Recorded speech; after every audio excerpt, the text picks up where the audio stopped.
Here it is again, Mother's Day. For many CPTSD survivors, Mother's Day can bring guilt, fear, a sense of heavy obligation, and terrible sadness. Let's talk about why it feels that way and what you can do to make Mother's Day easier. Start with healing one trigger at a time. You can do this. Hi, I'm Tamara Ridge, licensed marriage and family therapist with lots of reasons myself for dreading Mother's Day. I understand why you've had a hard time with this holiday. If your mother was non-nurturing or abusive, whether she's still with you or not. If you weren't able to become a mother yourself, or if you've actually lost a child. After going through childhood trauma, losses have layers for us. Can be really helpful when you keep a few things in mind. The first thing to keep in mind is honor your own experience.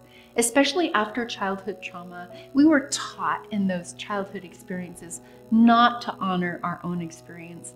And if you have a strained relationship with your mom because of your history, it's okay to take care of yourself on Mother's Day. Remember that those relationship habits that you have that make you feel guilty, that make you feel overwhelmed, that make you feel like you should do something when you really don't want to, they won't help you feel any better.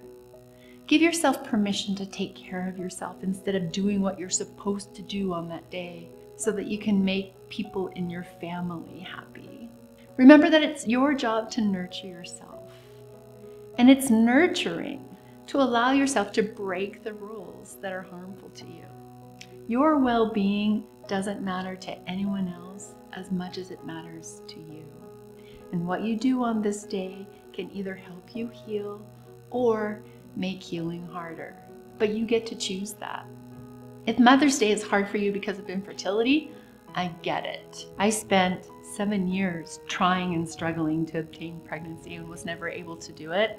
So I know what it's like to grieve on Mother's Day. Just know that if infertility is an issue for you, there's really no requirement for you to do anything for anyone else. I used to go to church on Mother's Day because it was the right thing to do. And I would sit there and cry the entire time while they were handing out roses to people who were mothers. Don't do it. Mother's Day is a day to honor yourself. For me, it was not going to church on Mother's Day. Instead, rename the day so that you can commemorate something that's important to you. Relationship Day, or Spa Day, or Trip to the Dog Beach Day. Do something that you enjoy and intentionally make it a day for you that begins to build positive memories instead of memories of your loss. Finally, if Mother's Day is hard for you because of the loss of a child, that's connected to the stages of grief. We need to take a second to talk about CPTSD and grief because there are two parts of healing. One is dealing with the triggers and healing them so that you can move on and be more at ease in your body, in your relationships, in your life. But the second is processing the grief about what happened. See, all of my traumas, and I have, very traumatic experience and history through 50 years of my life. They all have some kind of anniversary date, if you will. So for me, it isn't as bad now as it used to be, but when a friend from high school becomes a grandmother, it opens my grief of that loss again. Or during a holiday that is Mother's Day, there is the loss of my not being able to fulfill that dream I had for myself. And then there are the losses associated with the disappointment in relationship where a mother isn't the kind of mother that you actually needed. And then the third kind of grief is the anniversary of a loss of a child or a loved one. So life has these milestones, and at certain times during the year, we will have memories of those things come up. That's not triggered, it's grief.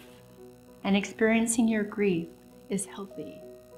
I like to think of grief as spending energy that comes up in my body by allowing it to move through me. What are the feelings? Feelings like sadness and anger and wishing that I could have made things better or different. Also, those feelings can move through me when I'm talking about the feelings themselves. So we often talk about healing trauma. When we talk about triggers and the triggers bring up a reinforcement in our body and we feel as scared as we did at the beginning, that's not helpful.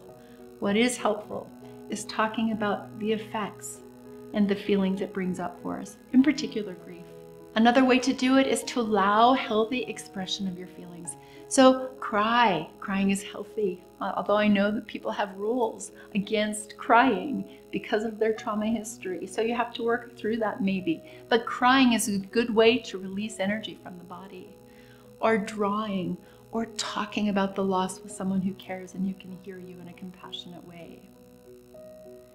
Every year, I'll tell you, every year that I have an anniversary of a loss or an anniversary of a trauma where there's loss associated, because there's always loss associated with trauma, the energy in my body around that trauma gets dissipated just a little bit more and my healing continues at a deeper level.